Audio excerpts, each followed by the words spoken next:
নমস্কাৰ আপোনালোকে চাই আছে ক্ৰিকেট গুৰু আছাম ইউটিউব চেনেল অৱশেষত কেকেআৰে প্ৰথমখন জয় প্ৰাপ্ত কৰিবলৈ সক্ষম হ'ল আইপিএল 2026ত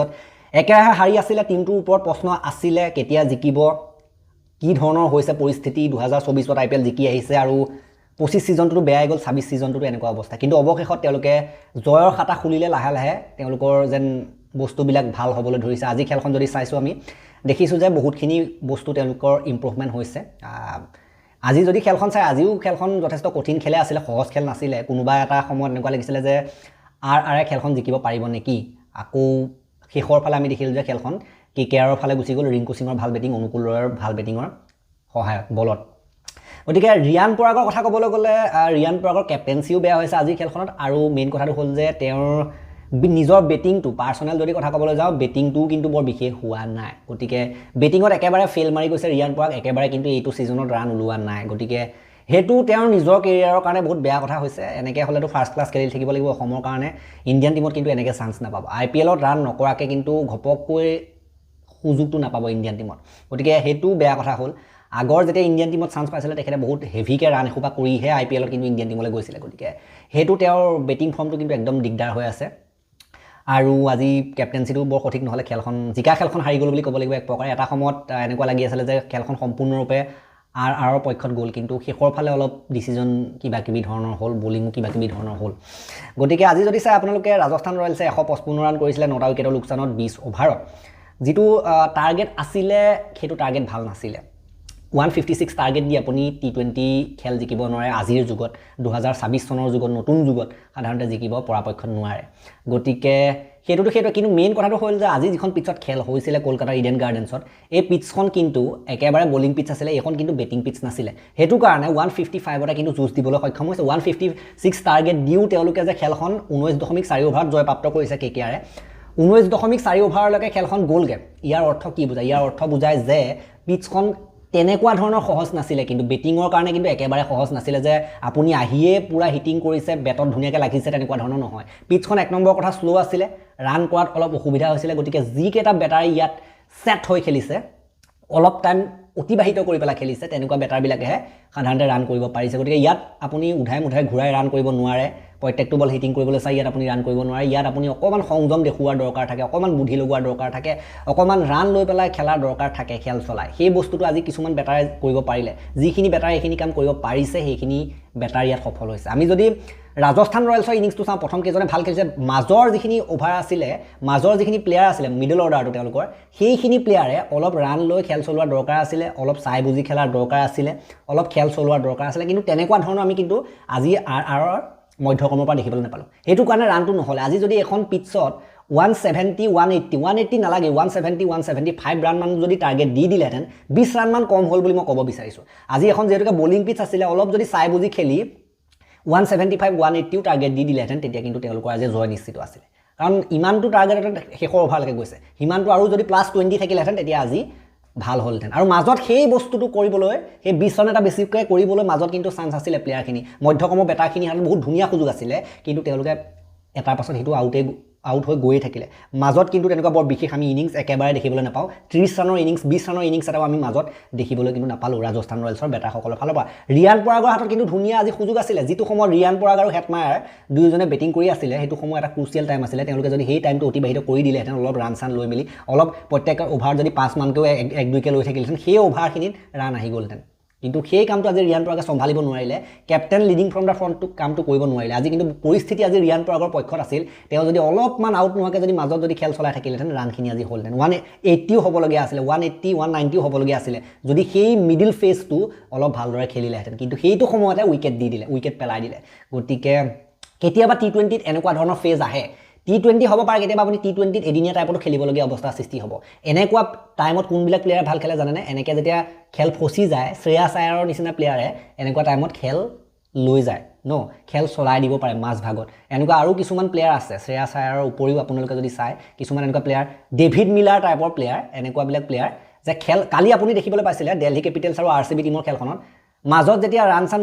নোহোৱাকে আছিল ট্ৰিষ্টেন ষ্টাফছে কেনেকৈ খেলখন চলাই লৈ গৈ আছিল ইমান বেছি হিটিং কৰা নাছিল ইমান বেছি ৰিস্ক লোৱা নাছিল যি ৰিস্ক ল'বলগীয়া আছিল একেবাৰে শেষৰ ফালে ল'লেগে মাজতে কিন্তু সেই ৰান লৈয়ে চলাই থাকিলে ইমান বেছি এটেকো কৰা নাই গতিকে সেই তেনেকুৱাবিলাক পৰিস্থিতি অনুযায়ী খেলাৰ দৰকাৰ থাকে পৰিস্থিতি পঢ়িব পাৰিব লাগিব খেলখনৰ পৰিস্থিতি কি সেইটো পঢ়িব পাৰিব লাগিব বুজিব পাৰিব লাগিব ৰিয়ান পৰাগে কিন্তু এই ক্ষেত্ৰত ডাঙৰ ভুল কৰিছে আজি বহুত ডাঙৰ সুযোগ মই কৈছোঁ নহয় এনেকুৱা এটা পৰিস্থিতি তেওঁলোকে বেটিং কৰি আছিলে যিটো পৰিস্থিতি তেওঁলোকে খেলখন চম্ভালাৰ দৰকাৰ আছিলে কিন্তু সেইটো সময়তে কিন্তু আউট হৈ গুচি গৈছে গতিকে আজি যদি চাই ৰাজস্থান ৰয়েলছ 20 অভাৰত 155 ৰানহে কৰিবলৈ সক্ষম হৈছিলে 9টা উইকেট তেওঁলোকৰ গৈছিলে যশস্বী জয়ছল 29টা বলত 39 ৰান আৰু বৈভৱ সূৰ্যবংশী 28টা বলত 46 ৰান গতিকে প্ৰথম যিটো পাৰ্টনাৰশ্বিপ 81 ৰানৰ পাৰ্টনাৰশ্বিপ কৰিছিলে দুজনে সেইটো ধুনীয়া পাৰ্টনাৰশ্বিপ আছিলে 81 ৰানৰ এটা পাৰ্টনাৰশ্বিপ পোৱাৰ পাছতো কিন্তু মাজৰখিনি একো বিশেষ কৰিব নোৱাৰিলে ধ্ৰুৱ জুৱেল 5 ৰানত গুচি যায় ৰিয়ান পৰাগ 14টা বলত 12 ৰানত গুচি যায়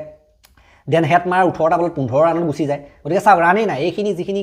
মিডল অভাৰ আছিলে মধ্যকম আছিলে একেবাৰে ৰান নাই ডোনাভন ফেৰেৰা 7 ৰানত গুচি যায় জাদেজা 9 ৰানত গুচি যায় আৰ্চাৰে 8 ৰবি বিষ্ণু 0 আৰু বিজেশ শৰ্মা 1 আৰু উইকেটৰ কথা ক'বলৈ গ'লে আজি বৈভৱ অৰোৰা 4 অভাৰত 37 ৰান বলিং ভালেই হৈছে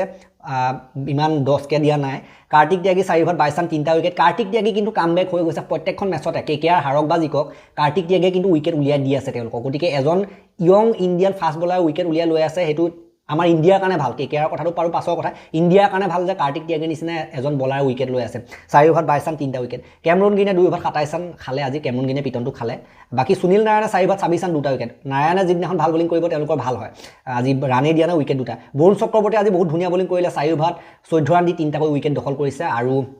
বৰুণ চক্ৰৱৰ্তীয়ে এখন খেলৰ মেন অফ দ্য মেটচো লাভ কৰিছে গতিকে 4 অভাৰত মাত্ৰ 14 ৰান দিছে চাওক চিন্তা কৰি চাওক 3.5কে দিছে 1 অভাৰ 4কেও দিয়া নাই ইমানেই কম ৰান খৰচ কৰিছে আকৌ তাৰ লগতে 3টাকৈ উইকেট উলিয়াই লৈ আহিছে গতিকে বৰুণ চক্ৰৱৰ্তী আৰু সুনীল নাৰায়ণ এই দুইজনে চলিছে এই দুইজন যেতিয়া চলে বাকি বিৰোধী পক্ষৰ বাদেই দিয়ক আৰু এইকেইজন কিন্তু ফৰ্মলৈ অহাটো বাকীবিলাক টিমৰ কাৰণে বিপদ ঘণ্টা বাকি ৰমনদীপ সিঙে 2 অভাৰত 26 ৰান পিটন খাইছে পেচ বলাৰ কেইটাক অলপ এটেক কৰিলে ন বাকি টাৰ্গেট চেছটো যদি আপোনালোকে চাই 19.4 অভাৰ তেওঁলোকে প্ৰাপ্ত কৰিলে টিম সেফাৰ 0 অজিংকাৰ ৰাহানে 0 এইকেইটাটো ৰানেই কৰিব পৰা নাই অপেনাৰ কেইটাই দায়িত্বলৈ খেলিব পৰা নাই এওঁলোকেও দায়িত্বলৈ খেলিব পৰা নাই অপেনাৰ কেইজনে ৰঘুবংশী 10 কেমৰুন গ্ৰীনে 13টা বলত 27 কিবা এটা কৰি থৈ গৈছে ৰহমান পয়েল 20টা বলত 23 কিবা এটা কৰি থৈ গৈছে দেন ৰিংকু সিং চাওক আজি এটা মেচ উইনিং নক খেলিলে 34টা বলত 53 চাওক সময় অতিবাহিত কৰিছে 5 অভাৰ খেলি গৈছে অৰ্ধশতকীয় ইনিংছ খেলি গৈছে 5টা 4 2টা 6 মাৰি গৈছে আৰু টিমক খেলখন জিকাই থৈ গৈছে গতিকে ৰিংকু সিঙৰ ওপৰতো প্ৰশ্ন উঠি আছিলে যে একেবাৰে ফৰ্ম নাইকিয়া হ'ল বুলি কিন্তু আজি ৰিংকু সিঙে পৰিস্থিতি সাপেক্ষে খেল খেলি কিন্তু দেখুৱাই দিলে এনে জধে মধে কিন্তু আজি ৰিংকু সিঙে খেলা নাই আজি পৰিস্থিতি চাই একদম সাৱধানে খেলখন খেলি মিলাই থৈ গৈছে ৰিংকুৱে ৰমনদীপ সিং 10 আৰু অনুকূল ৰয় 16টা বলত 29 তেখেতৰ খেলখন জয়ত মুখ্য অৱদান দিলে ৰিংকু সিঙৰ লগত পাৰ্টনাৰশ্বিপ কৰিলে 2টা 6 এটা 4 তেখেতে মাৰিলে আৰু ৰিংকু সিং আৰু লগতে অনুকূল ৰয়ৰ মাজত 76 ৰানৰ পাৰ্টনাৰশ্বিপ হৈছে 37টা বলত গতিকে এই যিটো পাৰ্টনাৰশ্বিপ আছিল ৰিংকু আৰু অনুকূলৰ এই পাৰ্টনাৰশ্বিপটো ভাঙিব নোৱাৰিলে ৰাজস্থান ৰয়েলছৰ বলাৰসকলে সেইটো কাৰণে ৰিংকু বা অনুকূল কোনোবা এজন যদি আউট হৈ গ'লহেঁতেন বাকী বলাৰ আহিলেন বলাৰে আছিলে বাহিৰত কোনো ধৰণৰ বেটাৰ নাছিলে নেক্সট আপোনাৰ বেটিং কৰিবলৈ আহিলে হ'লে সুনীল নাৰায়ণটো জানেই কেনেকুৱা ধৰণৰ একো বেট এবাৰ চলা নাই আৰু গতিকে বলাৰ আহিলে হ'লে চিধা গতিকে এই পাৰ্টনাৰশ্বিপটো ভাঙিব নোৱাৰাটো তেওঁলোকৰ বলাৰৰ এটা সাধাৰণতে বিফলতা বুলি ক'ব লাগিব যে ৰিংকু সিঙকো আউট কৰিব নোৱাৰিলে অনুকূল ৰয়কো আউট কৰিব নোৱাৰিলে যাৰ কাৰণে হাৰিবলগীয়া হ'ল বাকী বলিঙৰ কথা ক'বলৈ গ'লে আৰ্চাৰে 35ত এটা আৰ্চাৰৰ বাৰু বলিং ভালেই হৈছে নান্দ্ৰে বাৰ্গাৰ 2 অভাৰত 20 ৰান এটা ৰবি বিষ্ণু 4 অভাৰত 41 ৰান এটা যশৰাজ পুনিয়া 4 অভাৰত 25ত এটা ৰবীন্দ্ৰ জাদেজা 3 অভাৰত 8 ৰান 2টা উইকেট লৈছে ৰবীন্দ্ৰ জাদেজা বহুত ধুনীয়া বলিং কৰিলে আজি বলিং ফ্ৰেণ্ডলি আছিলে স্পিন বলিং ফ্ৰেণ্ডলি আছিলে পিচ যিহেতুকে ৰিয়ান পৰাগ 1 অভাৰত 10 ৰান উইকেট নাই বলিঙতে একো হোৱা নাই ৰিয়ান পৰাগৰ বেটিঙতটো নাই হোৱা বিজেশ শৰ্মা 1 অভাৰ 4টা বলত 21 ৰান উইকেট নাই গতিকে এইখন খেলৰ পাছত কেকেআৰ 10 নম্বৰ পজিশ্যনৰ পৰা 9 নম্বৰ পজিশ্যনলৈ গুচি গৈছে 7খনৰ ভিতৰত 5খন হাৰিছে এখন জিকিছে এখন নো ৰিজাল্ট গতিকে 3 পইণ্ট তেওঁলোকৰ মুম্বাই ইণ্ডিয়ানছ লাষ্টত আছে তাৰ পাছত পিবিকেএছ প্ৰথমতে আছে পিবিকেএছৰ এখন খেল হৈ আছে বাৰু এলএছজিৰ লগত সেইখন মই পিবিকেএছ জিকিব বুলি কৈ দিছোঁ কি হয় চাওঁ তাৰ ওপৰত এক্সট্ৰাকৈ ভিডিঅ' দিম আৰু RCB 2 number R R 3 number 4 number SRH বাকী এইখিনি কথা আমি আলোচনা কৰি থাকিম আৰু ভিডিঅ' আহিবলগীয়া আছে আমি আলোচনা কৰি থাকিম এতিয়াতো উইকেণ্ড চলি আছে আজি দেওবাৰ গতিকে 2খন খেল আৰু সোমবাৰ এখন খেল হ'ব আৰু আমি ভিডিঅ' আনিব পাৰোঁ নেকি চাম কিবা বেলেগ ধৰণৰ টপিক আপোনালোকে ছাজেষ্ট কৰিবচোন কেনেকুৱা ধৰণৰ টপিকত ভিডিঅ' বনালে ভাল হয় IPLৰ আগৰ ইতিহাসৰ বা এনেকুৱা কিছুমান টপিক আছে দিয়কচোন ধৰক আমাৰ কিৰণ পলাৰ্ডে মুখত টেপ মাৰি আহিছিলে এটা সময়ত এনেকুৱা ধৰণৰ কিছুমান টপিক আছে শ্ৰীশান্তে চৰ খাইছিলে হৰভজনৰ পৰা এনেকুৱা ধৰণৰ টপিক কিছুমানৰ ওপৰত আমি ভিডিঅ' দিব পাৰোঁ শ্ৰীশান্তক শৰ্মাৰ ওপৰত ভিডিঅ' এটা আছে হয়তো মই কমিউনিটি টেবত শ্বেয়াৰ কৰিব লাগিব যিসকল নাই চোৱা তেওঁলোকৰ বাবে বাকী এনেকুৱা টপিক কিছুমান আছে মই বনাওঁ বুলি ক'লে অলপ অধ্যয়ন কৰি বনাব পাৰোঁ কিন্তু এতিয়া মানে মেথছবিলাকৰ ওপৰতে বেছি আমি ফ'কাছ কৰি আছোঁ বাকী তেনেকুৱা হিষ্ট্ৰীৰ ওপৰত আমি যোৱাগৈ নাই ইতিহাসৰ ওপৰত যোৱাগৈ নাই আৰু বাকী যিখিনি এই ভিডিঅ'টো মই ইমানটা সমাপ্ত কৰিলোঁ ভাল লাগিলে যদি লাইক কৰিব শ্বেয়াৰ কৰিব চেনেলটোলৈ নতুনকৈ আহিছে যদি ছাবস্ক্ৰাইব কৰি ঘণ্টাটো বাঢ়ি থৈ যাবলৈ নাপাৰিব তেতিয়ালৈকে আৰু এটা নতুন ভিডিঅ' লৈ প্ৰতিশ্ৰুতি মই বিদায় মাগিছোঁ